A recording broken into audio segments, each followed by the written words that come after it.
Bueno, vamos a ocuparnos ahora del presente de la Ley de Servicios de Comunicación Audiovisual, Raúl.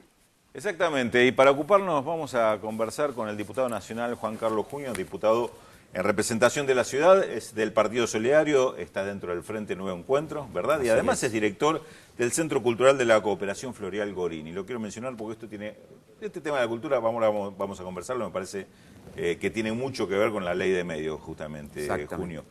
Y han pasado 3 años desde que lo votó el Congreso esta ley y mucho ha tenido que ver el poder de ciertos lobbies sobre la justicia para que la ley no se aplique. Esto le quería pedir una reflexión también sobre esto, sobre leyes que, como en este caso, se debaten popularmente a través de foros, de distintas formas de participación, llegan al Congreso, se votan y después resulta que en otro ámbito se traba su aplicación. Sí, es un problema central porque tiene que ver con el funcionamiento del sistema democrático de un país y mucho más en una cuestión tan vital como es el tema de la ley de medios de comunicación por su importancia en la sociedad. Es obvio que hay una contradicción entre algunos sectores de un poder del Estado, que es el Poder Judicial, que obtura una iniciativa de los otros dos poderes del Estado, el Ejecutivo, que naturalmente es un poder legítimo del Estado, y mucho más ahora en este caso de la presidenta Cristina Kirchner, que viene de un proceso electoral exitoso, y del otro poder que es el Parlamento de la Nación. Entonces, se podrá discutir sobre muchísimas cuestiones acerca de esta ley, el debate es infinito, pero hay una cuestión que queda claro: el Poder Judicial ha sido permeable a los intereses y a las presiones de unas grandes corporaciones, del monopolio, porque está claro que la ley establecía que había 1 año para readecuarse y estamos a 3 años. Insisto, se podrá decir de todo, pero ahí hay un sector del Poder Judicial que está jugando un papel muy negativo. Y ahora, frente a este gran dilema del 7D, esperamos todos que luego de un fallo tan contundente de la cabeza del Poder Judicial, que es la Suprema Corte de Justicia, no vayamos a asistir a un oprobio político y jurídico en el sentido de que el Poder Judicial siga obturando lo definido por el Parlamento Nacional. Así que ahí hay un problema. No se trata de demonizar al Poder Judicial, por eso hablo de algún sector. Y no es el único sector que es permeable a las grandes corporaciones, ocurre con muchos otros, pero acá el punto nodal es el Poder Judicial. Hay otros sectores de la sociedad, además de los poderes, donde afortunadamente juegan otro rol. Por eso yo ponía el acento y subrayaba el tema del Centro Cultural de la Cooperación, un espacio donde hemos tenido la satisfacción de que fue creciendo, que se fueron generando distintas formas de participación y de expresión cultural, y yo creo que esto está bastante, lo quería vincular con el tema de la ley de medios, que también busca algo en el mismo sentido, es decir, abrir espacios, generar espacios de expresión, habilitar la expresión.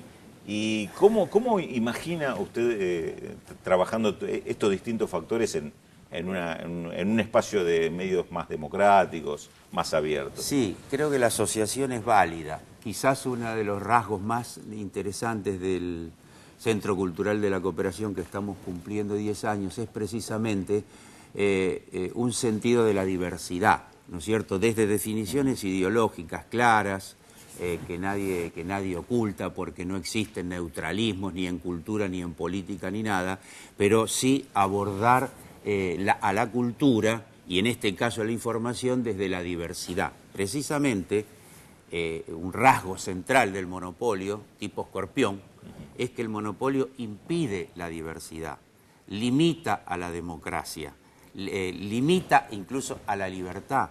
Es un sofisma reclamar libertad y aceptar el desarrollo del monopolio y transformarlo en algo intocado. Si se desarticula el sentido monopólico de la tenencia de los medios, no la desaparición de los grupos, porque no se trata de eso, sí. El Clarín y todo eso va a seguir funcionando, solo que reducido. Se abren espacios, que creo que es el planteo que vos suscitás, se abren espacios para que otros sectores de la sociedad puedan expresarse, puedan articular medios de comunicación. Incluso la ley es noble en ese sentido porque tiene un sentido federal. Va a haber contenidos que se van a desarrollar en las provincias, en los pueblos, en las ciudades. Eso posibilita destrabar y abrir a otros sectores. Van a ser los mismos miembros de la sociedad local, digamos, los protagonistas, periodistas, en fin, gente de la cultura, trabajadores de todo tipo, y no van a recibir enlatados que vienen o de la capital o del extranjero, de forma tal que la ley efectivamente es una ley que democratiza. Pero bueno, el monopolio aquí y en todo el mundo a lo largo del siglo XX ha sido y es un gran problema, ¿no? Y en los medios no es un problema exclusivo de Argentina, ¿no? El tema No, es mundial, sí. Hablamos de abrir espacio y aprovecho para cambiar el tema, Junio. El voto a los 16 años ya tiene media sanción en el Senado, se está debatiendo en diputados. ¿Cómo está viendo esta discusión? Más allá de su posición, ¿cómo está viendo las posiciones en contra del voto a los 16 años?